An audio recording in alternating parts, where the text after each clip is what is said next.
For me, I agree with what Mel said.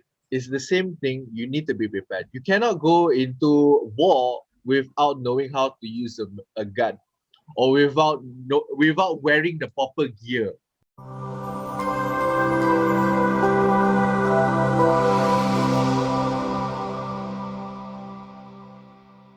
Just to pick on Asfa's that statement, where you mentioned that, how do you call it? If you are new and then you are a bit more fearful. So my question to you now, or to both of you, Mary and Asfa, is this: if that person is not in a working context, you're just a totally new, and you're in a networking situation, or you're in a, take for example, university graduates that are in a campus fair that would love to find career or jobs. How can that specific student or specific graduate be taken seriously during that instant itself, whether it's a networking event or it's a career fair itself? Oh, that's a very, very good question, actually. Yeah, I think when it comes to networking event, your how you show up tells a lot about how you are.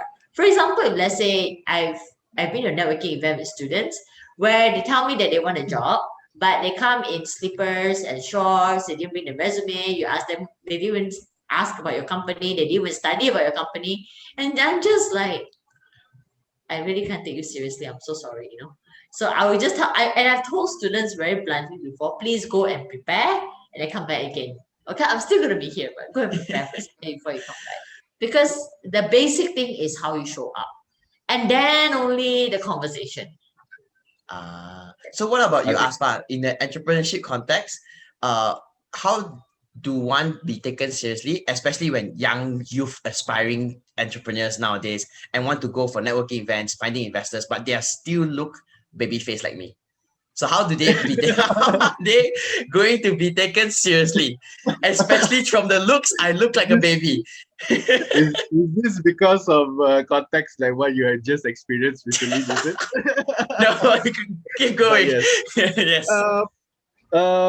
Uh, for me, I agree with what Mel said.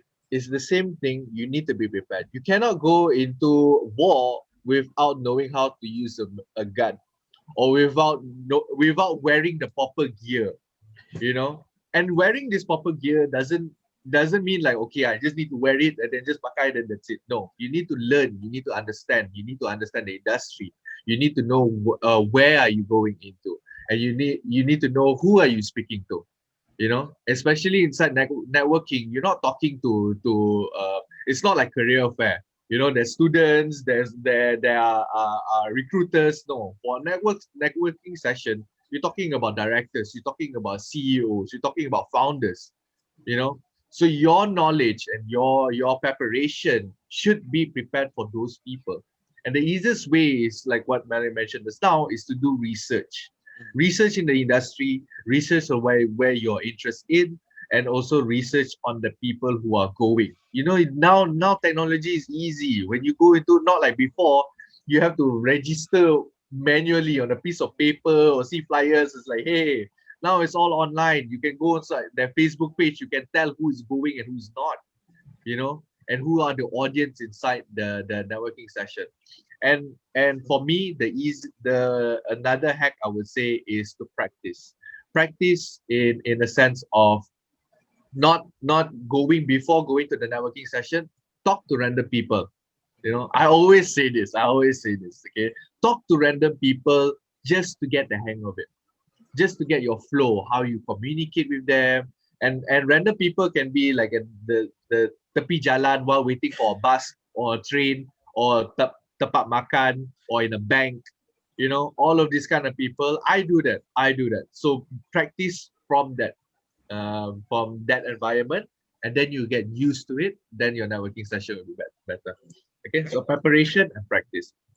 All right.